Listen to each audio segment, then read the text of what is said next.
ओम अज्ञानतिमिरन्धस्य ज्ञानाञ्जनशलाखया चक्षुरुन्मिलितं येन तस्मै श्रीगुरुवे नमः। नमो ओम विष्णुपदाय कृष्णप्रेष्ठाय भूतले श्रीमते भक्तिवेदान्तस्वामिन् इति नामिने। नमस्ते सरस्वते देवे गौरवाणी प्रचारिणे निर्विशेषशून्यवादी पाश्चात्यदेशतारिणे। जय श्री कृष्ण चैतन्य प्रभु नित्यानंद श्री अद्वैत गदाधर श्रीवासादि गौरभक्तवृंद। हरे कृष्णा कृष्ण कृष्णा हरे हरे, हरे राम राम राम हरे हरे। हरे कृष्णा। तो नारद जी अन्य भारत के इस भारतवर्ष के निवासियों के साथ में मिलकर के भगवान के जो अवतार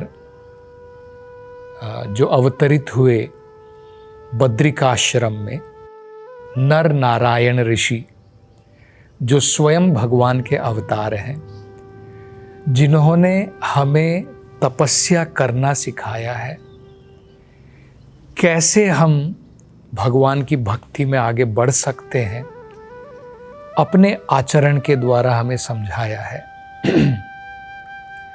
उनसे वो बड़ी सुंदर प्रार्थनाएं कर रहे हैं। तो आगे वो प्रार्थना में कहते हैं, ओम नमो भगवते उपशमशीलाय। उपशमशीलाय का मतलब होता है जितने भी इस भौतिक संसार के अंदर में लोगों के अंदर में जो साधु के गुण हैं, जो देवताओं के गुण हैं, उन सब में सबसे श्रेष्ठ हैं नर नारायण ऋषि। सभी ऋषियों में श्रेष्ठ, इसलिए वो कहते हैं ऋषि ऋषभाया। सभी ऋषियों में सबसे श्रेष्ठ ऋषि हैं नर नारायण ऋषि, क्योंकि वो स्वयं भगवान है। एक ऋषि के रूप में उन्होंने अवतार लेकर के हमें ये दिखाया है आत्म साक्षात्कार की प्राप्ति हमें कैसे करनी है। तो ये इसलिए वो प्रार्थना इस प्रकार से कर रहे हैं। आगे कहते हैं, उपरत अनात्मयाया। हे भगवान, आप इस भौतिक संसार के मालिक हैं, लेकिन फिर भी इस संसार से अनासक्त हैं। देखिए, ये भौतिक संसार में लगभग संभव नहीं है। हम अगर किसी जगह के, किसी संपत्ति के, या कोई हमारी जायदाद है, प्रॉपर्टी है, अगर हम उसके मालिक होते हैं, हम बहुत आसक्त होते हैं, हम उससे अनासक्त नहीं हैं। लेकिन भगवान के अंदर में ये दोनों गुण एक साथ में होते हैं। देखिए, उनके पास में सबसे ज़्यादा ऐश्वर्य भी है और साथ साथ में उनसे बड़ा कोई वैरागी नहीं है। अगर आप इस भौतिक संसार के किसी व्यक्ति के पास में, जिसके पास में बहुत ज़्यादा धन दौलत है, ऐश्वर्य है, अगर आप उससे कहिए कि भाई आपका सारा धन दौलत आप दान में दे दीजिए, इतनी आसान बात नहीं है, बहुत मुश्किल है। जब हमारे पास में कुछ वस्तुएं हैं, हम उससे बहुत आसक्त होते हैं, अपने धन दौलत से, अपने ऐश्वर्य से, अपने बैंक के बैलेंस से। लेकिन भगवान में ये दोनों गुण एक साथ में हैं।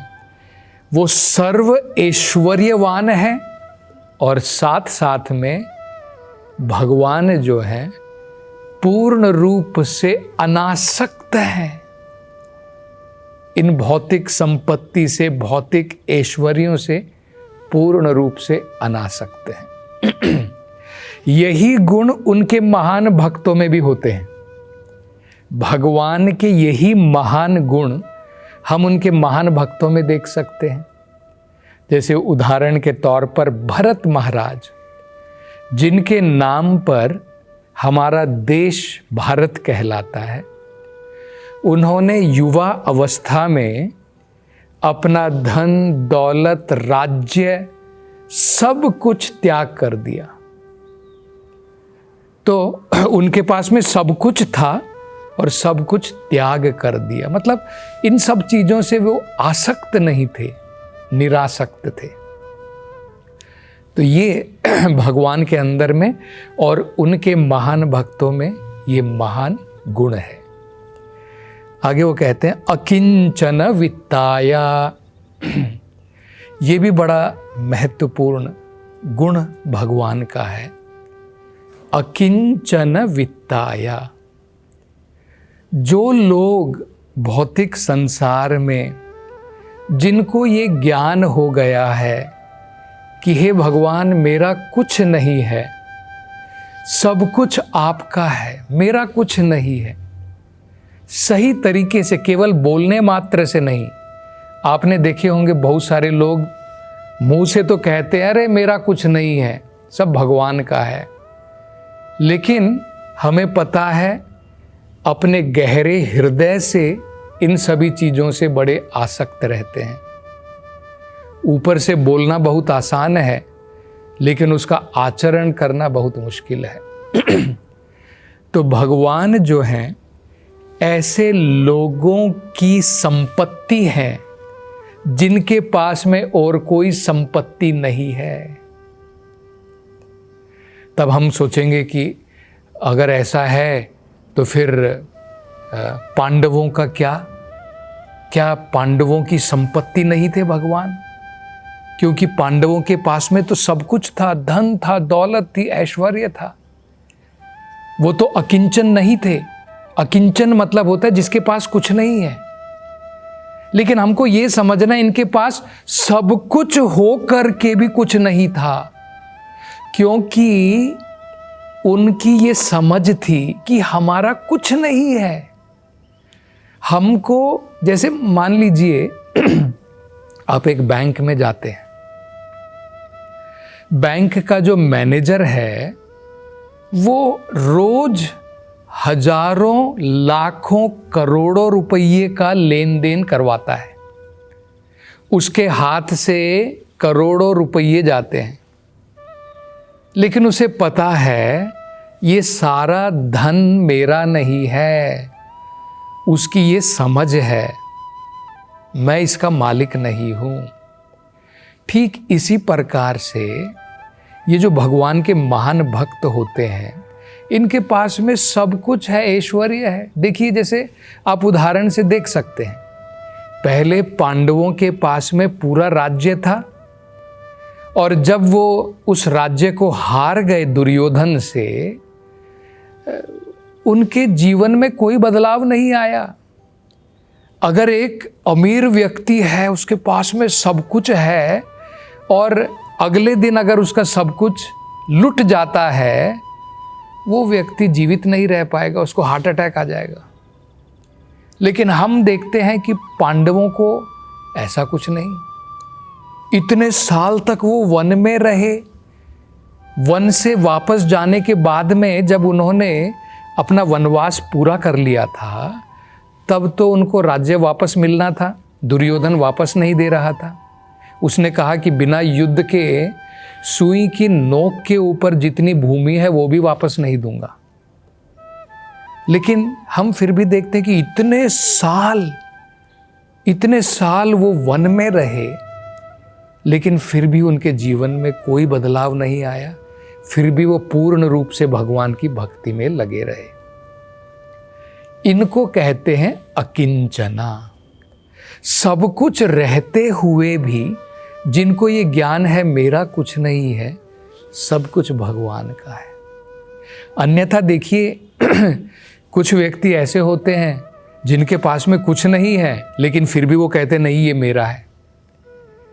एक बार प्रभुपाद जी उदाहरण देते हैं, उन्होंने स्वयं देखा था कलकत्ता में रेलवे स्टेशन पर एक व्यक्ति आधी जली हुई लकड़ियां लेकर के जा रहा है, आधी जली हुई लकड़ियां।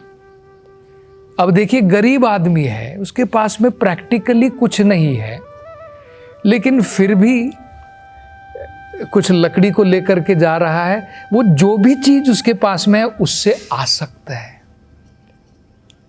तो वो अकिंचन नहीं है। वो व्यक्ति अकिंचन है जिसके पास में सब कुछ है या फिर नहीं भी है, लेकिन पूर्ण रूप से वो भगवान की सेवा में है। चैतन्य महाप्रभु के एक भक्त थे, कोलावेछा श्रीधर। कोलावेछा उनका नाम भी था इस प्रकार से, वो केले के पत्तों के दोने बना करके बेचते थे। बहुत गरीब थे, उनकी झोपड़ी के ऊपर छत भी नहीं थी, इतने गरीब थे। वो क्या करते थे, जो पैसा ये दोने बेचने से आता था, ये जो केले के पत्तों के दोने बनाते थे, उसमें से आधा पैसा वो भगवान की सेवा में लगा देते थे, और जो आधा बचता था उसमें से भी केवल जितना मिनिमम उनको चाहिए रहता था अपनी ज़रूरतें पूरी करने के लिए, उतना छोड़ करके वो भक्तों में, उनकी सेवा में लगा देते थे। तो इनको कहते हैं अकिंचना। तो अकिंचन वित्ताया, उनकी संपत्ति है भगवान।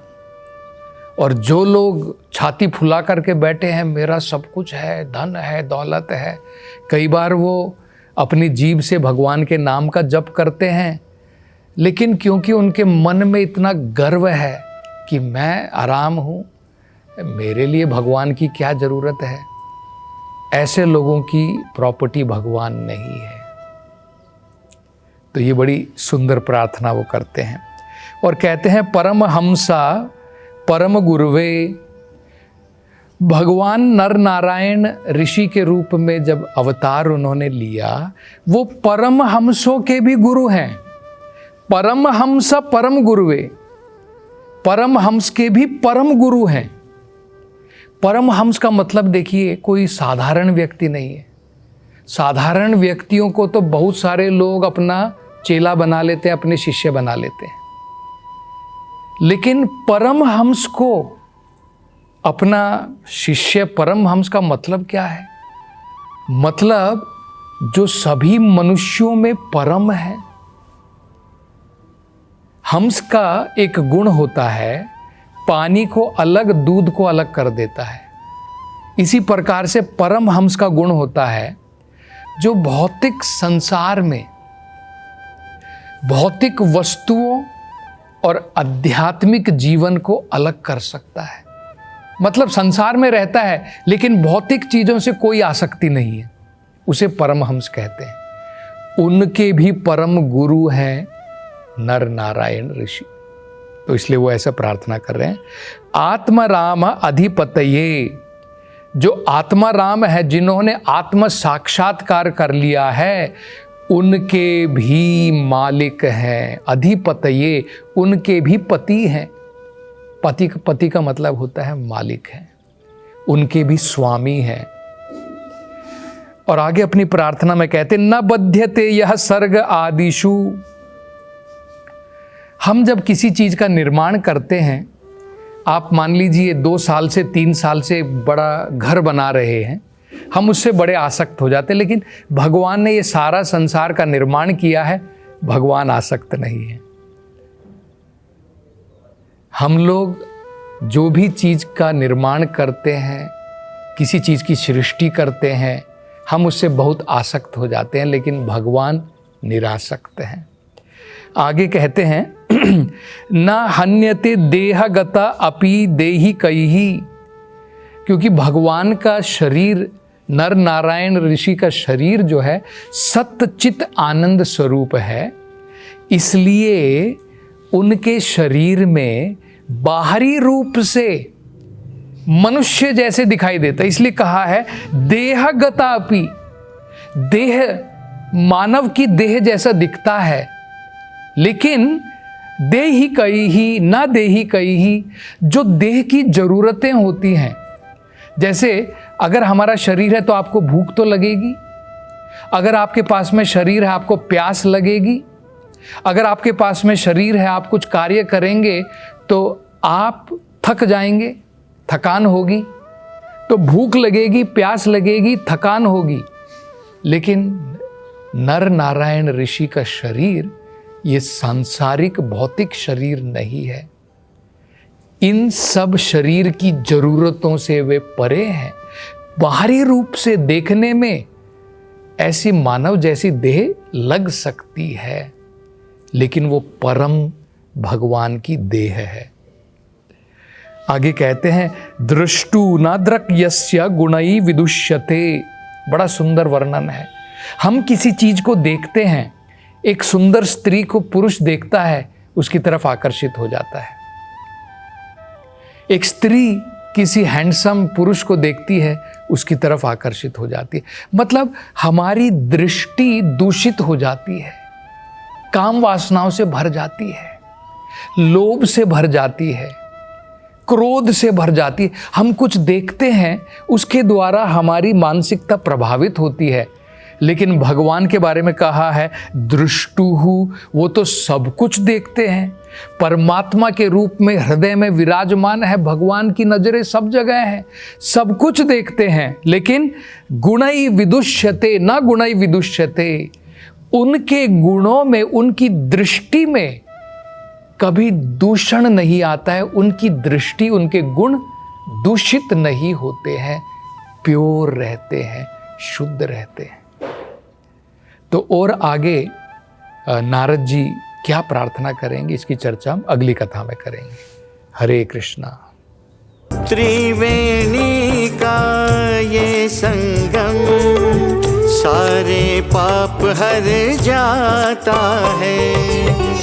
कुंभ नहीं वरदान है, मोक्ष द्वार कहलाता है। प्रयागराज की ये धरती संतों का यहाँ रेला है, कण कण में यहाँ ज्ञान भरा ये महाकुंभ का मेला है। अमृत का रस छलकाए वो महाकुंभ है, जहाँ आस्था की धारा वो महाकुंभ है। नमस्कार, मैं हूँ सुरेश वाडकर। पवित्र त्रिवेणी संगम पर महाकुंभ मेला एक स्वर्णिम अवसर लेकर आया है, लेकिन हर कोई प्रयागराज नहीं पहुंच पाता। ऐसे भक्तों के लिए वृंदावन चंद्रोदय मंदिर एक विशेष मानसी स्नान और हवन सेवा का आयोजन कर रहा है। चलो साथ मिलकर इस स्वर्णिम अवसर का लाभ उठाएं, महाकुंभ में भाग लेने के साथ साथ चंद्रोदय मंदिर बनाएं। हरे कृष्ण।